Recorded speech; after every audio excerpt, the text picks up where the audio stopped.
Paano tanggalin ang addiction? Ito po ang video na ito na napakadaling sabihin, napakadaling i-discuss. Pero napakahirap gawin, no? Napakahirap i-implement, napakahirap i-execute, no? Sa buhay ng ibang tao, lalong-lalo na sa buhay mo. Kung ikaw mismo ito, no, na pag-uusapan natin. So kung bago ka pa lamang pala sa aking YouTube channel, ako nga pala si Christian J. Azucena aka The Estudyante Trader sa tayong second year financial management student and definitely content creator about business, finance. So kung gusto mong matutunan ng lahat ng yon at ma-motivate at ma-inspire ka, mag-subscribe ka na dito sa aking YouTube channel and other social media accounts. Okay po? So ngayon, without further ado, pag-usapan na natin itong video na ito, no? Syempre, disclaimer muna before talaga natin simulan. Disclaimer, no, sa mga talagang trigger warning, kung kumbaga may mga sensitive topics tayo mga mapapag-usapan dito. So, yung katulad ng gambling and addiction, syempre sensitive topic siya. So, unang-una po, no, paano ba tanggalin ang addiction, no? Unang-una muna, alamin muna natin ano ba yung addiction, kasi syempre pagka nakulong ka na dyan, no, hindi mo na alam na addiction pala yon. Hindi mo alam na nahook ka na pala doon. Hindi mo na alam na paikot-ikot ka na lang pala sa loop ng habit. 'Di ba po? So, kaya ngayon, no, ang addiction kasi napakarami niyan.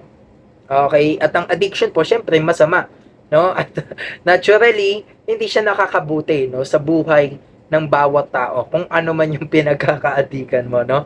So, unang-una, addiction, it can be translated to different various forms. Ibig sabihin, hindi lang ang pagdadrugs or pagdadroga ang addiction, no?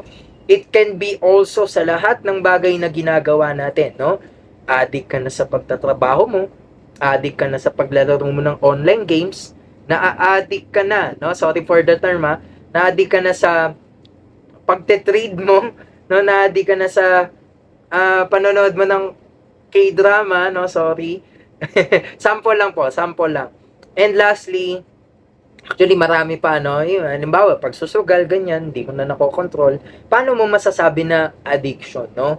Kapag ka sumusobra na sa limit. Ngayon, paano mo malalaman yung limit? Kapag ka hindi mo na mapigilan yung sarili mo kahit na meron kang duty or responsibility. Okay?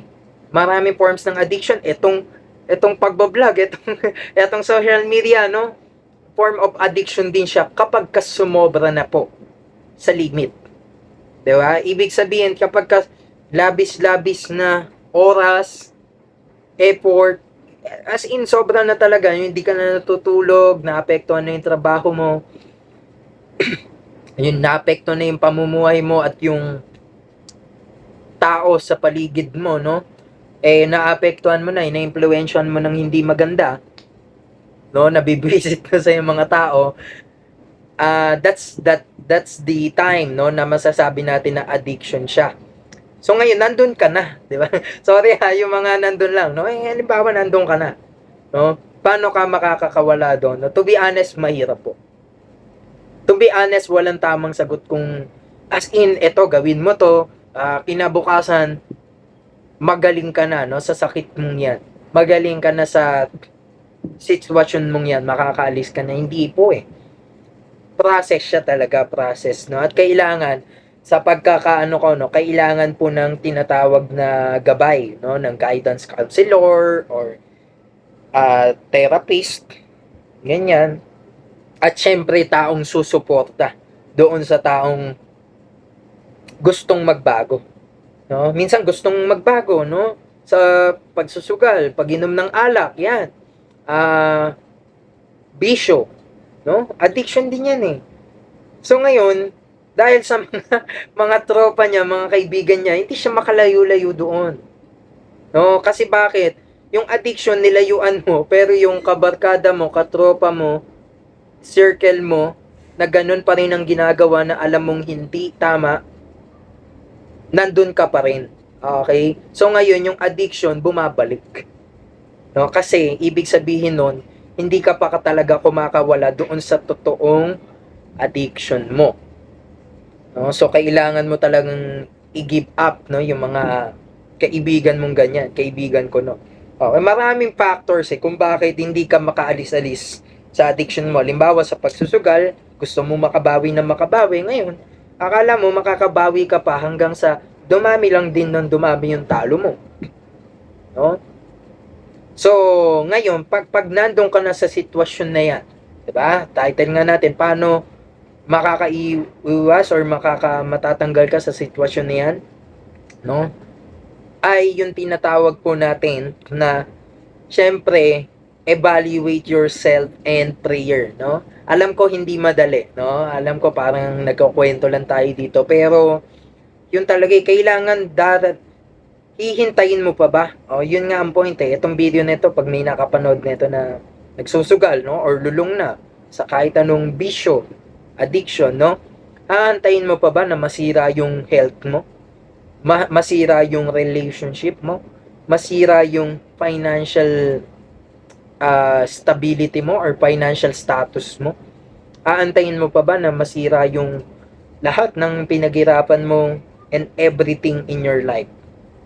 No, kumbaga hanggang saan ka no tatagal kung hindi mo i-quit yung iyong addiction. No, okay lang sana kung addiction mo maganda 'Di ba? Addict ka sa pagtatrabaho, kikita ka pa ng pera.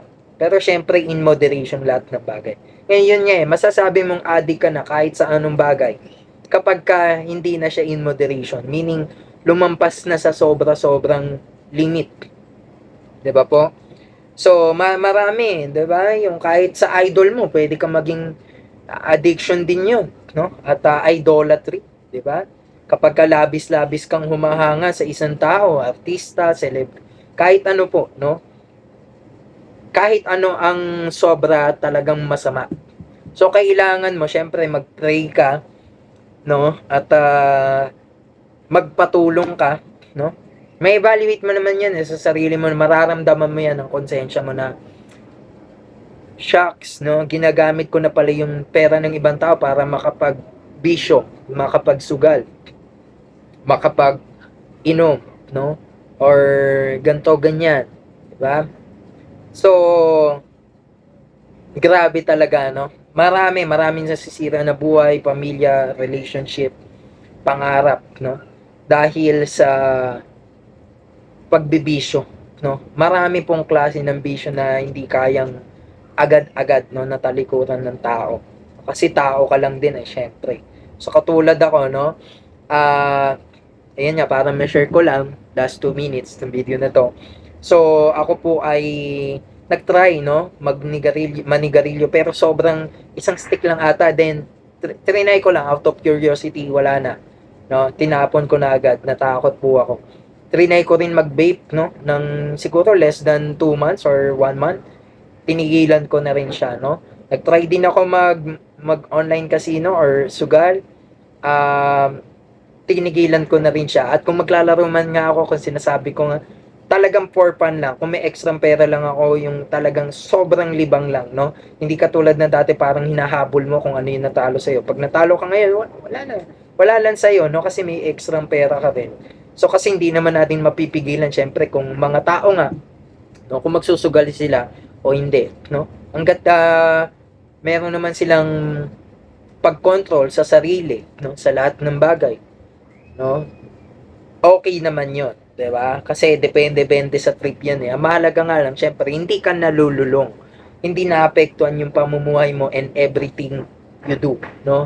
In every matter, no, sa buhay mo.